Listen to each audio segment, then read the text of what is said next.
Jaclyn. She's up near Orangeville, Ontario. Hey, Jaclyn, how hot is it where you are?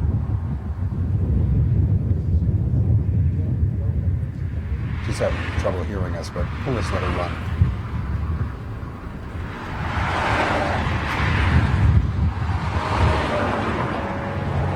You're headed home. Well, we're getting close to Shelburne, where there's a storm cell that seems to be tracking very quickly in an easterly direction. One thing I can tell you is, as hot as it is outside, the only relief is this low-level jet stream, and that's a low-level wind at the surface. It's coming out of the southwest. It would be, if it was out of the southeast, we'd be more concerned about rotational kind of features with storms because our winds aloft are coming out of the west. So that would mean there'd be more curvature. What we are seeing is an updraft just off to our east. So we're going to stay with the storm and track east. But we know that these storms have a history of producing a lot of intense lightning.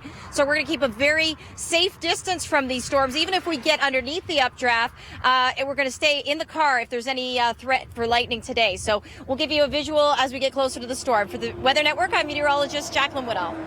Look forward to that in the field north and west of Toronto. What's it like? It's hot where you are, but what else is it like? Super hot. In fact, I forgot the sunscreen. Not a smart move, but that sun is really doing its job by heating up the surface. You mentioned the surface flow, Chris. It is, I'd say winds are at least 20 to 30 kilometers an hour. Probably westerly, southwesterly right now.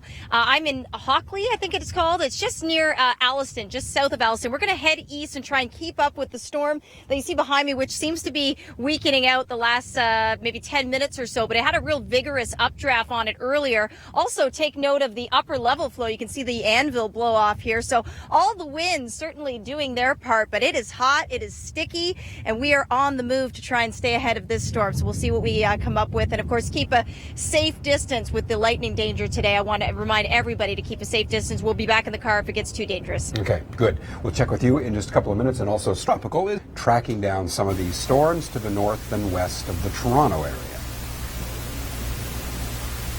Yeah, that's right, Chris. We're actually just in Tottenham right now. We've had to make a decision to let go of the storms that are east of Barrie now. And we've decided to wait for this, as Doug Gill just put it. The bigger show here, the squall line that I'm watching on radar right now through parts of Michigan really looks to be intensifying. I think our biggest threat today will be straight line winds. If anything, I don't know for sure I can say that, but I've been told that the rotational features in Michigan have been pretty minimal, so we are seeing some strong gusts and winds. Okay, so